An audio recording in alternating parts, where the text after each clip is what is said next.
Сәлем достар, қалдарыңыз қалай? Бүгінгі күндеріңіз сәтті өтсін. Бүгінгі тақырып Айжан Байзақова. Оны бастамас бұрын каналға тіркеліп, лайк басып, комментарий жазуды ұмытпаңыздар. Танымал қазақстандық блогер Айжан Байзақова күйеуімен дүркіретіп той жасады. Блогердің қуанышына отандық шоу-бизнес өкілдері қатысқан. Байзақованың инстаграм парақшасының мәліметіне сүйенсек, той 22 қазан күні өткен, ал блогер некесі одан ертерек қидырып қойған. Біз алғаш кездескен мұндай болады деп ойламадық. Қуанышымызда ортақтасқан жақындарымыз бен достарымызға мың алғыс деп жазды Байзақова.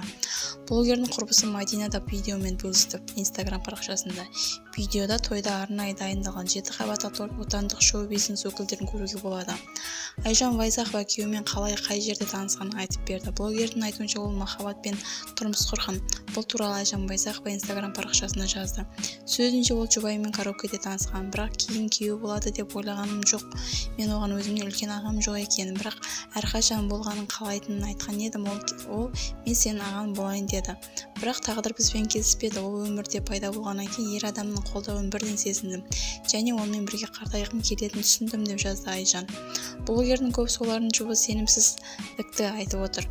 Біздің махаббат кез келген сөзден күшті. Бәріміз бір-бірімізді шынымен жақсы көретінімізді дәлелдедік. Мүмкін мен қазақ дәстүрі бойынша мінсіз әйел немесе мінсіз келін емес шығармын, алайда мен екі жүзді болмаймын. Мен шынымен сүйемін, адал боламын. Жаңа отбасын құруға уәде бердім. Тұрмысқа шығуға мен өмірімдегі мақсатым емес еді. Өзімді қамтамасыз ете аламын. Менде бәрі бар. Сондықтан махаббат үшін тұрмысқа шықтым деп айтуға болады, деп жазды Байзақова.